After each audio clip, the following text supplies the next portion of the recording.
one in.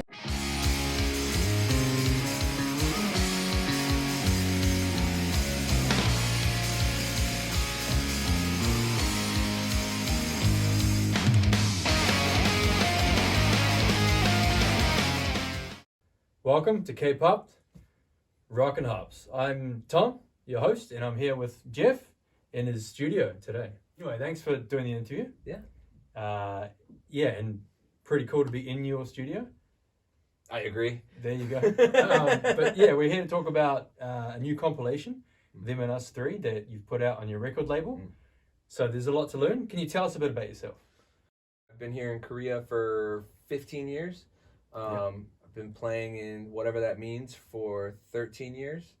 And we started the record label a little after the band. And yeah, I mean, the first few years, the label was just for promoting shows and releasing our own albums.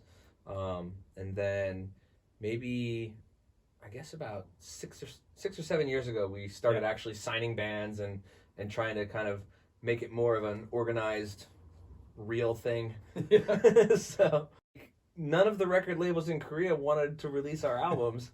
And so, Trash, my wife, our bass player, she was like, let's just self-release. And I was like, if we just release it ourselves, like, that's fine, but let's just pretend we have a record label. Epitaph Records started that way. When Bad Religion recorded their first album, they didn't have a label, so they called it Epitaph because it was dead from the start.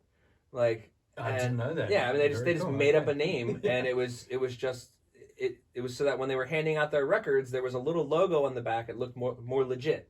So we did the same thing, and it's World Domination Incorporated, because obviously we're never going to conquer the world. Like, it's the whole thing's very tongue in cheek. We made up a fake logo for a fake label so that it was easier to release our music.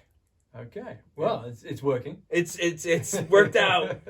It's become much more than it was ever supposed to. So. Well, that's cool. And so you've got World Domination Incorporated. And then you've got the studio we're in. Binary Studios. Binary Studios. Can you tell us a bit about the studio? Yeah. Binary Studios, it started, the first time I used the name really was for the, whatever that means, the 6822 album. It was our second full length. And we recorded it ourselves at home. But again, it was called Binary Studios kind of as a joke because it was at home. Everything was done digitally. And so, binary code, Binary Studios. So yeah, very cool. But very DIY. Yeah, for sure.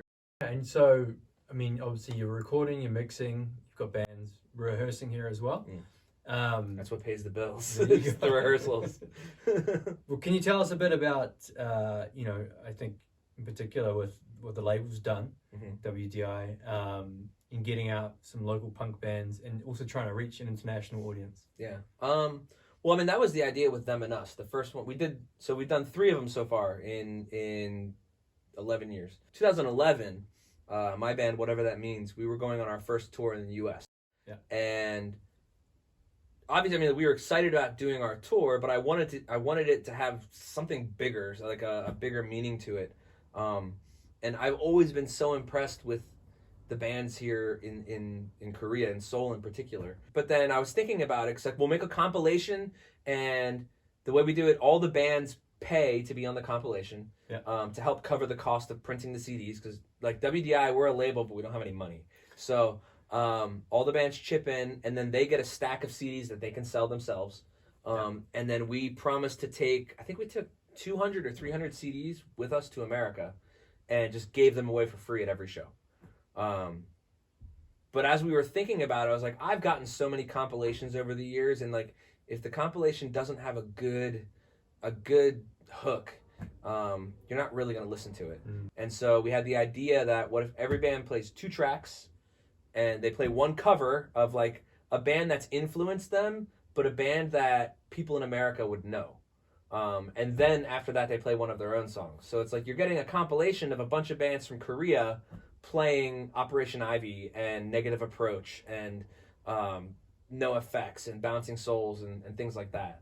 So that's where the title Them and Us, it's a cover and it's an original. Gotcha. And so And so we did that for the first one, and then 5 years later, we were doing another set of tours. Full Garage was touring in America, and then whatever that means. So we did Them and Us 2, and we did it at Thunder Horse. And again, that was all live takes plus adding the vocals afterwards. And then it had been 5 years again, and we're like, well, I guess we do this every 5 years. So, and I had just started Binary Studios, like, for real. So I was like, let's do it. But Them and Us 3 is different because I was still working out of my home studio where I can't do whole band live recording. So it's the first one that it's not live recording. It's actually like the bands came in and did kind of studio style recording, like track by track. So, but it was between recording, mixing, mastering, and all that, it was about 500 hours of work for 22 songs. Yeah. Wow. So, yeah. And can you tell us about the band? So there's 11 bands? There's 11 bands. 2 songs each? Yep. 11 bands, 22 tracks. Them and Us is never meant, the WDI, like the label releases it, but it's never meant to be like a label compilation. We're trying to get like a snapshot of the scene.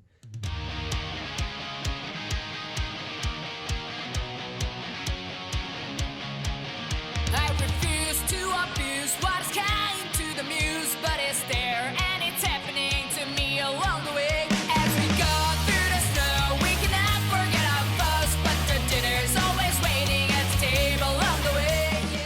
Yeah. What bands or tracks stand out for you on the compilation? I mean, obviously, Winning Shot, their Lagwagon cover is just pure gold. They covered May 16th. Winning Shot's one of my favorite bands. And Winning Shot, it's not like when they're both singing, it's not like, Hyun is singing lead and then Min Jung, she's like a background vocalist. When they're both singing, it's like having dual vocals. Like the backing vocals are as important as the main vocals. So having the two of them harmonize together on that Lagwagon track is great.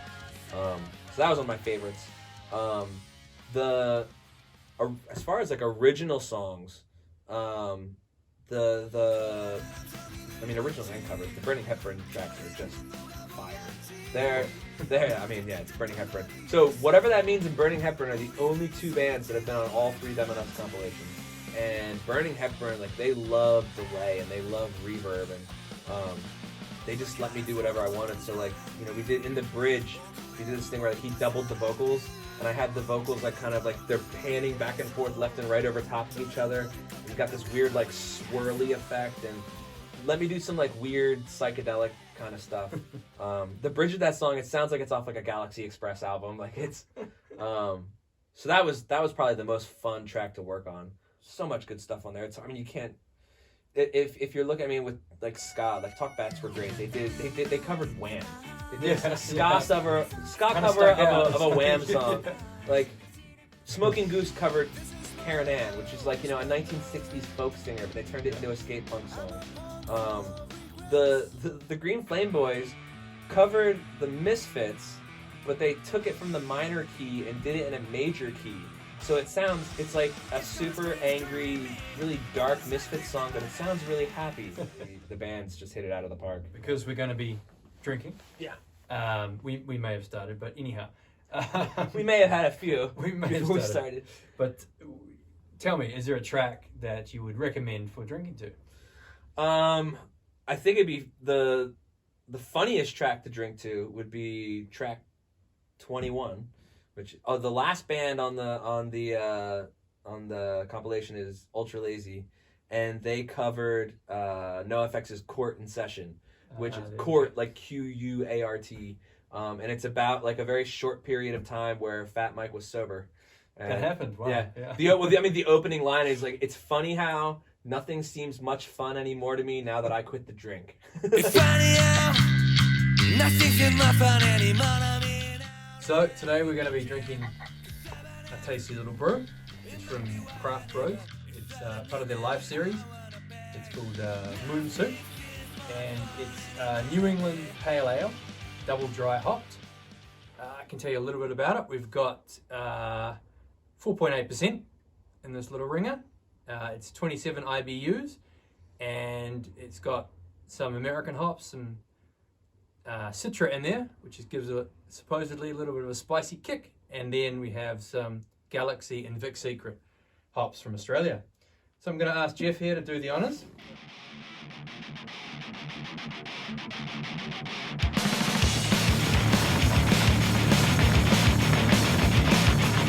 This is all the rain, this is all the rain, this is all the rain that has gone. This is going to be. Cheers. So, what are you getting out of the aroma there? I mean, it's got definitely like it's like a sweet and sour. Like you can tell it's going to be a little bitter, but it's got a sweetness to it, which is nice. Definitely very citrusy. And I just got over COVID, so the fact that I can smell it means it must be good.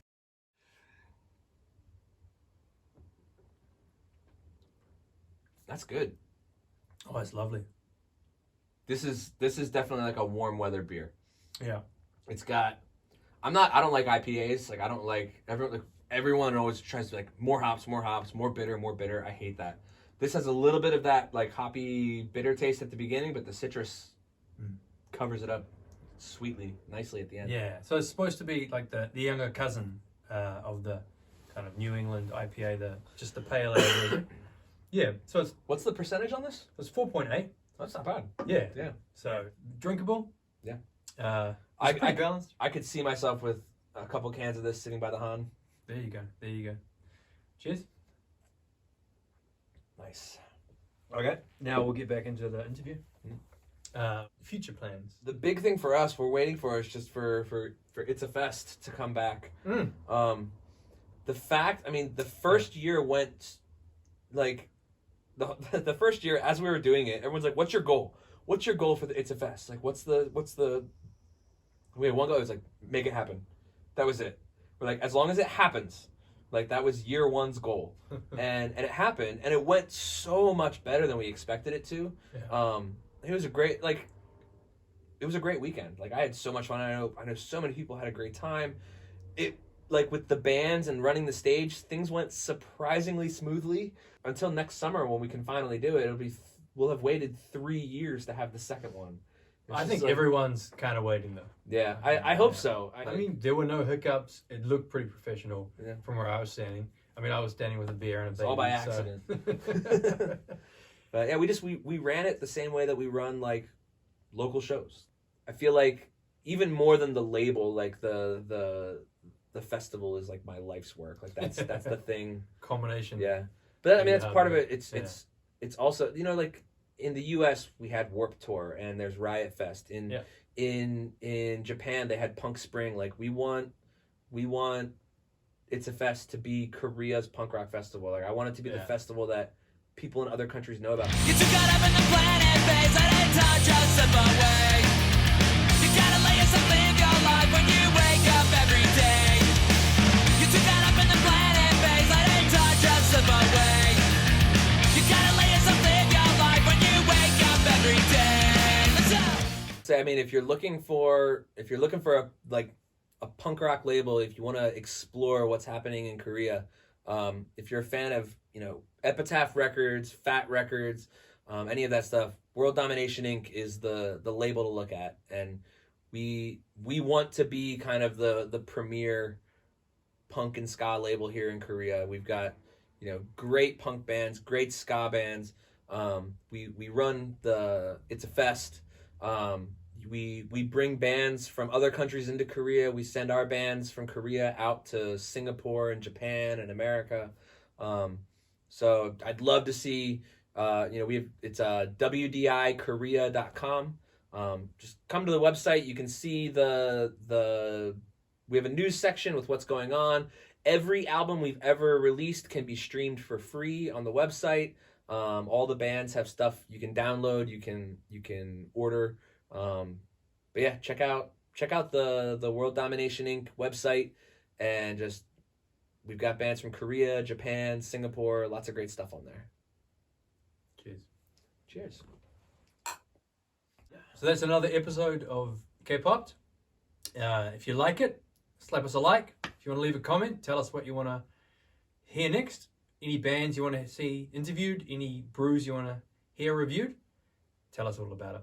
See you next time. Hit the notification bell too, because just liking it doesn't really do anything. There you go. He knows more than me. Cheers. Cheers. keep rolling, rolling, rolling, rolling. Come on.